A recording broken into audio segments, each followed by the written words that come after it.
Mandaue City, Lapu-Lapu City, way presensya sa POGO operations base sa monitoring sa kapolisan ug sa lokal nga kagamhanan. Siluan Merondina sa report. All POGOs are banned. Bisan pa man sa wala pa ang ikatulong State of the Nation address ni Presidente Bongbong Marcos Jr., may marching orders na ang Philippine National Police ilabi na gikan sa Regional Office 7 sa higpit nga pag-monitor sa presensya sa illegal nga operasyon sa POGO sa dakbayan sa Lapu-Lapu. Mato ni Police Colonel Ale Abindan Baron, City Director sa Lapu-Lapu City Police.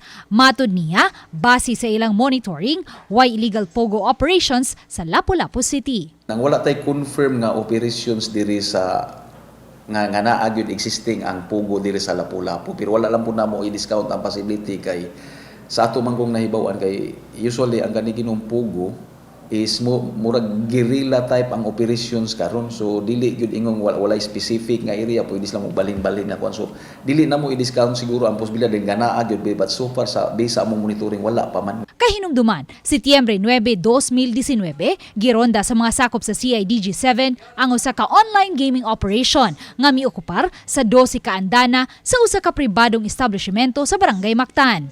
Sa mong pagpangronda, nasuta nga wa mo takdo ang gidaghanon sa mga trabahante niini, itandi sa gideklarar nila sa gikuhang business permit. Sa dakbayan sa Mandaue, padayong gimonitor sa mga otoridad kung may nag-operate ba nga mga POGO sa dakbayan. Apan matod sa kapolisan, wala sila'y na-monitor nga nagpahigayon niini. Sa iyang bahin, kiniusab ang gihangyo ni Mayor Jonas Cortez sa mga otoridad. Higpit ang pagbantay, pagsiguro nga way binuang sama sa POGO nga makalusot. Basig na yung nag-operate o mga balay, subdivisions, no, mo niya ito gi-monitor. So, hopefully, makuha na with close coordination with sa Intel ta. Pero initially, walay nag-operate mayor. Karon nagyod sa Mandaue, wala na tayo gi-kuha, no? We are monitoring the presence of, but as of this point in time, at present, wala pa kaming namomonitor. Tinitignan natin, minomonitor natin yung mga areas na possible. Just like doon sa other areas, doon sa Luzon, doon sa area ng Tarlac, na kung tinitingnan natin yung mga malalaking establishments, if there are presence of itong mga foreign nationals.